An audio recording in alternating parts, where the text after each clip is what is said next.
In my previous video, where I talked about close advisors to the most powerful people in Kenya, my focus was mentioning the people who really drive the decisions. The key advisors, so to speak. And by the way, if you've not watched that video, I would highly recommend it. Especially for those who like to make political predictions. Because, as soccer fans know very well, it is not the best team that usually wins in modern football. It is the team with the best tactics for that particular day. And so the tactician is crucial. And so also in politics, the advisors who are tacticians for the politicians are extremely important. Anyway, let me not digress too much. I was saying my focus was on the main key advisors, the people who push decisions. And then somebody posed a very interesting question to me, or rather, an accusation. They said, "Chris, you cannot be serious. How can you leave out Jimmi Wanjigi? This man is always with Raila. He must be Raila's key advisor." Well, he's not. You know, it is possible to have a very close friend who is not your advisor. Anyway, bringing up that name brought up a very interesting topic to my mind.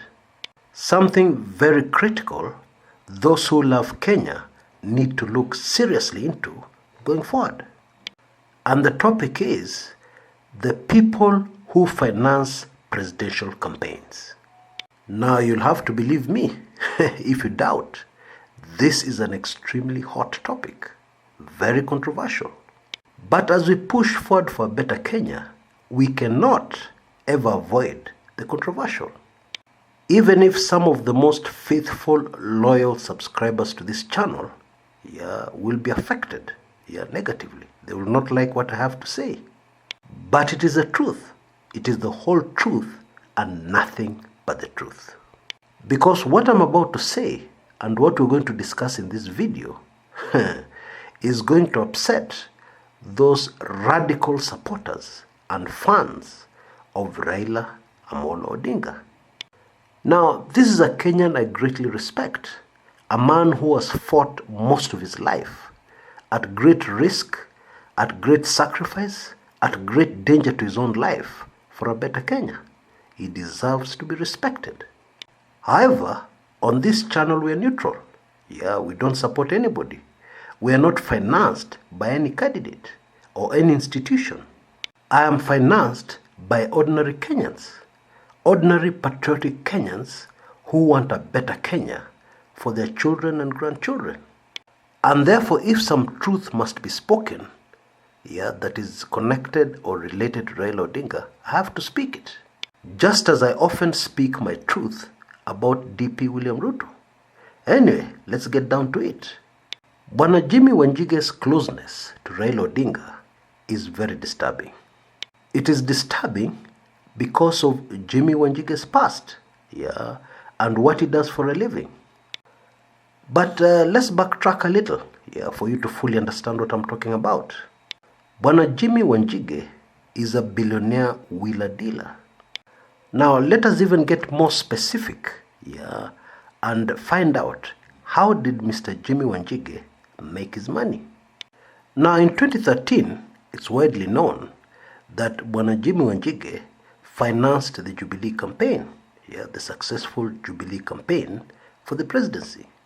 It is said that he was the main man who brought President Uhuru Kenyatta and DP William Ruto together. Or rather, he played a very key role in that particular operation. And then he went ahead and financed that presidential election. Now, this move by Bwana Jimmi Wanjigi was strange. Why was it strange? It was strange because people who normally finance presidential elections do not lean, very obviously to one side, for obvious reasons. You're a businessman, you're an entrepreneur, you're not a politician.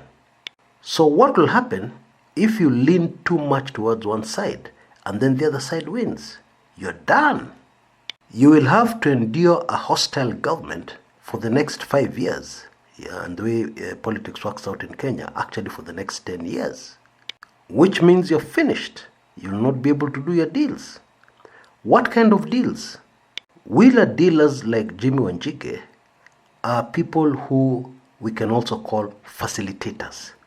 They don't own a big company or a big factory. They're just middlemen. Okay, they facilitate huge deals for a commission. So for instance, if you know that the government is going to order a large fleet of vehicles, you go and approach a company like Toyota, and you tell them, look, the government has a contract. I would like to be a consultant. I'm going to organize for you to get that particular contract, and in return, I want a 15% commission on the entire deal. So they accept, and you help them file the tender documents. You talk to your contacts here and there, and then when the tender is awarded to Toyota company, you get your commission. Now I've greatly simplified that, but I think it gives you an idea, because people like Jimmi Wanjigi, for obvious reasons, will not get involved in a small deal. 15% of 10 million is 1.5 million. That's peanuts. That's a small change. Characters like these get involved in deals worth billions. And so it would make absolutely zero sense for a wheeler dealer to support one side in an election that is supposed to be unpredictable. You don't know which side will win. Now, the long and short of what I'm trying to say is that by supporting Jubilee, Bwana Wanjigi knew what many Kenyans did not know. And that is, there was no way Jubilee were going to lose the elections. Let me just leave it at that. And in many ways, Wanjigi was perfectly positioned to know that, to get that kind of information, because a lot of his fortune was made during the Kibaki era, during the 10 years of Kibaki government. His connections and contacts within the Kibaki administration were impeccable. They were excellent, very good. And so he had a lot of information. And so he did not have to do what people who finance presidential elections normally do, which is you finance both sides. You make hefty donations to both sides and stay completely out of the politics. But you make sure you know people on both sides of the political divide, so that whoever wins, you're okay to do your wheeler-dealer deals. Now, it would appear that in financing the Jubilee campaign in 2013, Bwana Wanjigi had made careful calculations where he would make a fortune by facilitating deals with a friendly government, a government that he had financed into power. And as the Jubilee government settled down to governing, there is evidence to suggest that companies associated, or rather deals associated with Bwana Wanjigi, several of them were lined up and in fact virtually sealed. And a few of them went through, small deals. By small, I mean single-digit billion shillings. But the major deals ran into problems. Bwana Wanjigi had made a deal with a company called Avic International Holding Corporation, which is a Chinese company, to do quite a number of deals. And this company won the tender, a tender worth 50 billion Kenya shillings, to upgrade the Jomo Kenyatta International Airport. The deal was called the Greenfield Terminal Project tender. Now, his commissions usually range from between 10 to 15%, sometimes even higher. But let us assume that it was only 10%. On 50 billion, that's already a commission of 5 billion Kenya shillings. Now, the Greenfield Terminal Project tender was not only won by this company associated to this entrepreneur, but it was even launched by the president on December 3rd, 2013. But even after being launched with a lot of fanfare, in April 2016, it was cancelled. There was another very big project, huge, colossal, and this is the SGR. Bwana Wanjigi also lost that one. The contract was awarded to somebody else. Now it is obvious that something had gone very wrong somewhere. Because if you lose one deal, that's a coincidence. If you lose a handful of deals, Definitely, kuna kitu. Iko kitu. As Kenyans like to say, there's something. Now, interestingly, it is said that the person who was blocking Jimmi Wanjigi deals within the Jubilee government was the Deputy President, William Samoei Ruto. Although it doesn't really matter who was responsible, because the main issue here is that when you finance a presidential election, and by the way, it's not cheap, to finance a presidential campaign today, we are talking about tens of billions of Kenya shillings. Now, that's not small change. I mean, even $1 billion shillings is an amount of money most Kenyans cannot even picture. For instance, how long would it take you to count 1 billion Kenya shillings? Yeah? In 1,000 bob notes. Weeks, months, I think now you get the picture.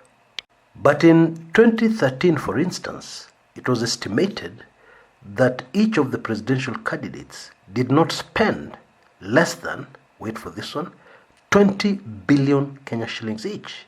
And this amount did not include monies that were extended to other candidates, in order to make the coalition win resoundingly, like governors, legislators here and there, etc., etc.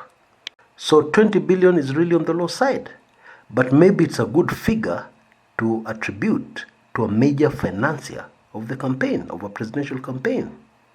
Now, when you spend that kind of money and you get zero returns, or you get returns that are a fraction of what you spend, you can imagine what kind of mood you're going to be in.